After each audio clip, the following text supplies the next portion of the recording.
Venimos hablando hace muchos meses de corrupción. La campaña, ese fue el tema de la campaña.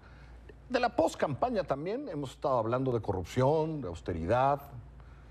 Pero ¿cuándo volteamos a ver a la otra parte de la corrupción? Hoy platiqué con Leonor Ortiz Monasterio y con Sofía Ramírez Aguilar sobre qué pasa con las empresas. Y hablamos del índice de integridad empresarial, que pronto va a publicar Mexicanos contra la Corrupción y la Impunidad. Tengo la impresión que todo esto de lo que ahorita vamos a hablar no se persigue. Cuando hablamos de corrupción, tanto en términos de opinión pública como de justicia, siempre hablamos del gobierno. Siempre hablamos de los estados. Nunca hablamos de las empresas. ¿Estoy bien o mal? ¿Quién quiere empezar? Estás bien, justo eso es lo más importante. Vamos a pensar en cualquier escándalo de corrupción, el que se te ocurra. Siempre hay una empresa detrás. Las empresas están involucradas en casi todos los casos. ¿Por qué no estamos hablando de eso? Lo primero es que nos pongamos a hablar. Si no nos están proponiendo políticas, si no nos están proponiendo nuevas leyes, nosotros vamos a empezar a hablar, vamos a empezar a empujar la agenda. Porque nunca hemos tenido, Sofía, esa persecución, empresas, empresarios, funcionarios, nunca. Siempre todos tenemos figuras de políticos corruptos, ¿no? Como si se corrompieran ellos solos, ¿no? Pero además estamos hechos de lo mismo, ¿eh? Empresarios, políticos, ciudadanos, todos somos iguales. Tú vas a un banco y tienes el mismo problema de burocracia que tienes en la oficina gubernamental de tu gusto. Entonces, lo que estamos haciendo nosotros es empezar... ¿De qué se trata? Empezar a ponerle luz al problema de no hablar de corrupción. El primer término para que esto se arregle es empezar a ponerle nombre y empezar a pedir a las empresas que lo hagan transparente. En la medida en la que tú no nombres las cosas, no existen.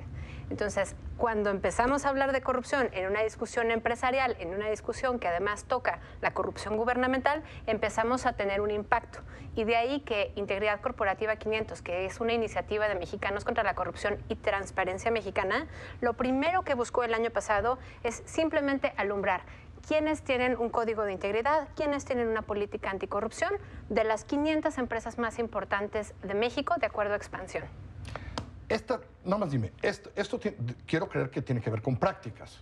Sí, tiene que ver con prácticas. ¿Cómo arranca una empresa estas prácticas? ¿Por dónde empieza una empresa que nunca lo ha hecho? No tenemos esta cultura en México empresarial, no la hemos tenido en mucho tiempo. Hay pocas, ustedes lo señalan muy claro, hay pocas que lo tienen. ¿Por dónde empieza? A ver, hay muchísimas herramientas. Esta discusión internacionalmente lleva 20 años teniéndose. La ONU habla de esto, hay miles de manuales. Yo lo que diría es, no importa, fíjate, si eres una pyme, fíjate en un grande. Si eres en un grande, tú tienes políticas de corrupción, tú tienes código de ética, digamos que son cosas que se hablan, escríbelas, ve los manuales que hay, ve las recomendaciones internacionales. No estás descubriendo el hilo negro, no estás haciendo algo súper complicado, son los primeros pasos. Ustedes ya lo han hecho contra empresas mexicanas muy grandes. Con las 500 más Con grandes. las 500, según Expansión, ya lo hicieron. ¿Cómo andamos? Pues mira, empezamos bastante malín el año pasado con un promedio de 37 puntos sobre 100 de las 500 empresas más grandes. En el índice. En el índice. Y además, déjame te comento, la verdad es que estas empresas son el inicio de la cadena de producción.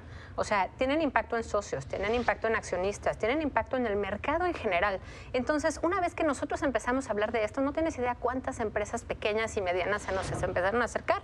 Y rápidamente en un año tenemos en promedio 10 puntos más que el año pasado. Todo esto son primicias que saldrán en el reporte de noviembre. Vamos a tener con bombo y platillo un montón de información. Ya me estás diciendo cosas que ya medio están alumbrando para el informe de noviembre. Es correcto. Gracias, Sofía. Te pregunto una cosa, ¿diferencia entre internacionales y nacionales? Así es. No es lo mismo las empresas que cotizan en la bolsa de Estados Unidos y que están sujetas a otras reglas. No es lo mismo las empresas europeas que tienen unos reglamentos mucho más complicados.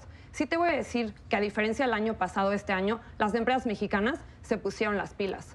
Este año, el primero y segundo lugar sí son empresas mexicanas. En el top 20 hay muchas más empresas mexicanas, porque como esto lo publicamos aquí, le escaló y se pusieron las pilas. Ahora, porque esto de la bolsa importa, tendremos que cambiar algo en la bolsa. Es decir, porque si yo meto una lana en la bolsa, pues a mí me interesa que no estén transándose el dinero los que dirigen esa empresa, ¿no? Es decir, ¿importa leyes de bolsa, leyes de la comisión, etcétera, o no? ¿Importa, tendríamos que cambiar algunas leyes ahí o no? Mira, que me dieran más poder si es que yo tuviera acciones en la bolsa. La bolsa tiene sus propios indicadores de compliance, que es toda la discusión anticorrupción, y sin embargo realmente no hace una diferencia porque no se meten a revisar qué tipo de prácticas se están llevando a cabo dentro de la empresa. Simplemente firman y con un papelito van haciendo el checklist. Entonces creo que le estás dando al clavo. Si aquí lo que vamos a empezar es hablar de corrupción en serio, una de las medidas que tiene que empezar a ver es que los gremios empresariales, la bolsa de valores, el certificado que te dan de empresa socialmente responsable y todos los demás, empecemos a revisar no solo que tengan en papel, porque ya hicimos ese paso, sino que además de que sean públicas, empiecen a ejecutarse. Que tú hables de que haya sistemas de denuncia donde verdaderamente cuiden la identidad del denunciante. Cuando hablamos de corrupción en los gobiernos, los nombramos. Quiero que me nombren empresas que les preocupan. Mira, ese es un problema. Empresas que están... No, porque los ranquean, ya los ranquean ahí. No, totalmente de acuerdo. Perdón, Leonor. A ver, Leonor, ¿quién sale mal ranqueado? De empresas que todo el mundo conoce. ¿Sabes qué empresa todo el tiempo mencionamos? Iguales no es tan sexy, pero Yakult, todo el mundo nos dice, Yakult, No, sí es sexy, son mucha gente. japoneses, tienen las mejores políticas y sin embargo están rankeados hasta abajo. No las conocemos, hay cero transparencia. Entonces, justo esto se trata nuestro índice. Enséñanos, si todo el mundo dice que lo haces bien, ¿qué tienes que perder? Publícalas. Leonor ya lo hizo, Sofía le falta un nombre. Dame un nombre. Te voy a dar un grupo.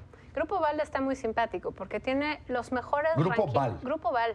Porque, por ejemplo, GNP, que pertenece al grupo, sale en los primeros lugares. O sea, sale muy bien rankeado.